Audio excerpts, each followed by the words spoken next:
Now we begin the news at this hour in Nigeria, where the Labour Congress and the Trade Union Congress have resolved to ground activities nationwide from October 3rd, 2023. This comes following what the labor unions tagged as the failure of government to successfully implement policies to alleviate the sufferings of Nigerians following the removal of the subsidy on premium motor spirit. The 21-day ultimatum given by the NLC ended last week. The national president of the NLC, Joe Ajero, had complained that none of the demands put before the federal government had been addressed. Among other things, the NLC and the TUC are asking for wage awards, implementation of palliatives, tax exemption and allowances to public sector workers, and a review of the minimum wage. The union first observed a two-day nationwide warning strike on September 5th and 6th to show its readiness for the indefinite strike later in the month. Now, joining me on the news to discuss this issue is a labor law expert, Ireoluwa Oguntunwase. Hello, Ire. Thank you so much for joining us. Yeah, good morning. Thank you for having me. All right, thank you so much for joining us once again. Now, the Nigeria Labour Congress and the TUC have declared a nationwide shutdown of the economy come 3rd of October after failing to reach an agreement with the federal government following the removal of fuel subsidy. Now, what do you make of this development? Okay, now, if we look at what is happening now, we'll see that it appears there has been total breakdown of negotiation. And that is why the NLC and the TUC, they've decided to go toe-to-toe, with the government with respect to going on strike. But again, I really need to consider the consequence of strike, going by what has happened over time. And when I say what has happened over time, I'm trying to say that this is not the first time the NLC and the TUC will be declaring strike. We've had series of strike in this country, so that is not new to everyone. But what has been the consequence? I think the consequence has not been something palatable. It normally ends up that Nigeria will lose so much revenue for the period that strike is being declared. And it will also be that the government at a particular period in the strike will call up NLC and TUC and they will sit down and now get to an amicable resolution. But again, we need to understand the fact that the government should ensure that it shouldn't get to the extent of NLC or TUC declaring strike or trying to go on strike before they now become very serious with the negotiation. So what I'm making out of this is that in the first instance, strike has never been the solution, to any issue that the labor will be having with the government. In the second instance, I also feel with all this imbroglio that the government has not really been very serious, with NLC and with Nigerians as a whole. And when I'm talking of seriousness, I'm talking of seriousness with the negotiation. Because for me, I would rather think that if the proposal of NLC is not something that cannot be met at once, the government can come up with a document that will show that, okay, we've seen your proposal and it's something that we can do in phases. I think the situation has degenerated to this level because NLC and TUC feels that government has not been serious with the proposal. And there has been promises, extensions of promises on the part of the government without fulfillment.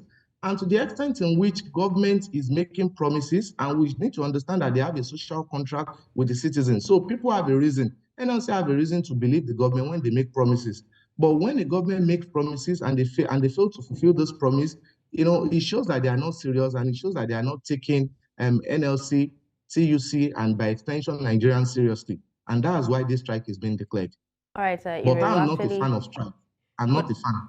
All right, we'll talk about how serious the government is later. But for now, so many Nigerians are actually of the opinion that the organized labor has become ineffective over the years.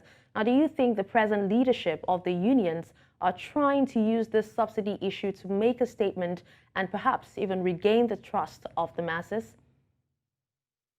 Okay, we need to understand something. And we need to understand that subsidy has come to stay. So whether we like it or not, it is very advantageous for the government to remove the subsidy. But at the same time, I would also think that the government should also consider the effects of the subsidy on Nigerians, especially Nigerians that are not earning well. So when we're even talking of the effect of the subsidy, that is now making NLC to think that they need to come into the situation, we need to understand that subsidy is not only having effect on, let's say, the income alone. We talk about health, it affects almost everything. The removal affects everything. Talking about health, talking about housing, talking about income, talking about food. So to the extent in which NLC feels that this removal of subsidy is affecting Nigeria, I think it is appropriate for them to come in at this juncture, because that is the reason they are created. So for me, I will not think that NLC wants to use this subsidy removal to re-announce their appearance, because they've always been. They've always been. And going by the provision of the Trade Union Act, I think they are the only central union recognized, in addition to TUC, recognized to represent the interest of the labor in Nigeria in general. So I think that it is not an avenue for them to re-announce their appearance, because they've always been in the scene. And I think that is the right thing that they are doing in trying to negotiate with the government to reduce the effect the removal of subsidy is going to be having on the citizens. Okay, now opposed to actually what you said about, some people thinking that the government are not serious, some others have actually argued that the government is already doing its best to ameliorate the sufferings of Nigeria, and with different palliatives and also labor needs to back down at this time. Now, do you think these palliatives or policies that have actually been put in place is actually working, and do you share the same sentiment? Okay, when you said that policies have been put in place, then I would like to ask, what policies have been put in place? And if peradventure government have put a policy in place, is the policy having an effect on the citizens? Because the purpose of bringing out a policy is not just for the fun of it. A government must ensure that every policy that is being brought out is having effect on the citizens. And not that it's only having effect on the citizens. They must come out to also mention the policy, mention the significant effect is having on the citizens, mention the statistics, that the policy has positively affected. So that is when people can see it. You cannot just create policies in the air. There needs to be scientific analysis of the effect of this policy. So for me, I've not even seen any policy that the government is making, let alone see the effects. Because if we are seeing the effect of the policy, of course, it's going to show in the economy, it's going to show on the life of every Nigerian citizens. So is government doing more? For me, I don't think the government is doing more, because I'm not saying it. It may be as a result of the fact that the government is not coming out to share the policies with the citizens, or it may even be as a result of the fact that the policies that the government is thinking, that they are bringing out to reduce the effect of subsidy is not even having any effect. So I think that the government needs to go to the drawing board and create very practical policies that can immediately, in the short term, have effect on the citizens. I think that if they are doing this, I think the Labour and the TUC and the old Nigerians will see it, and they would understand the position of the government better. All right, just before we go, now taking a look at history, history actually has it that the labor unions have gone on strike protest times without number, and a lot of people have actually come out to say that they need to do something different, because it doesn't seem like these protests or even the strike is actually working or works. So apart from protest and downing of tools, going on strike and all that, what can labor unions do to make the government yield to its demands when negotiation fails?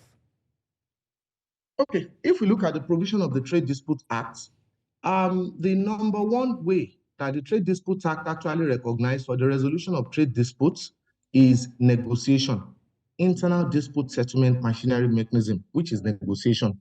Now, I've said it before that for me, I'm not a fan of strike, and especially in Nigeria. And the reason I'm not a fan of strike in Nigeria is because after we've lost revenue, we'll now go back to the drawing board. And after going back to the drawing board, there will be resolution, at least in the short term. But the question is, the revenue that we've lost during that period of strike, can we recoup it? No. Is it not going to affect everybody in Nigeria? Yes. So if both parties, they are aware of this fact, of this existential reality, I think it behoves them, both the government and TUC, to be serious, to be very, very serious. And I think the responsibility falls more on the government than on the labor leaders. So for me, I would always advocate negotiation, negotiation, negotiation. I would always, And in addition, I will advocate seriousness. I would advocate seriousness in negotiation. And the reason I would advocate seriousness in negotiation is because over time, when things like this happen, the government has always been seen not to be serious with the negotiation. The government has always been seen to be making promises that they are not going to keep. We've seen that in several instances.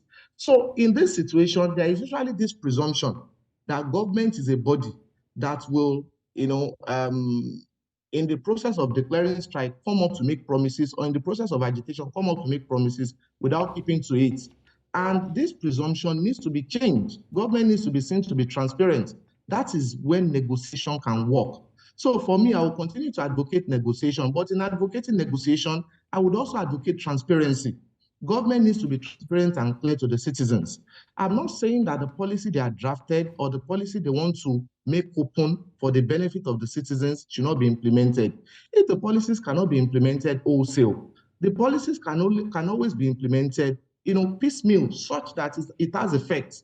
Once we all see this, everybody will understand with the government, and this whole strike issue, will be doused. So for me, I don't support strike. I would always support negotiation, but in supporting negotiation, I would always support transparency on the part of both parties. It is when both parties are transparent, that's when both parties can feel that they are equal at the bargaining table. All right, thank you so much, Ireoluwa, for availing us your time and also your perspective on this subject. Thank you. You're welcome.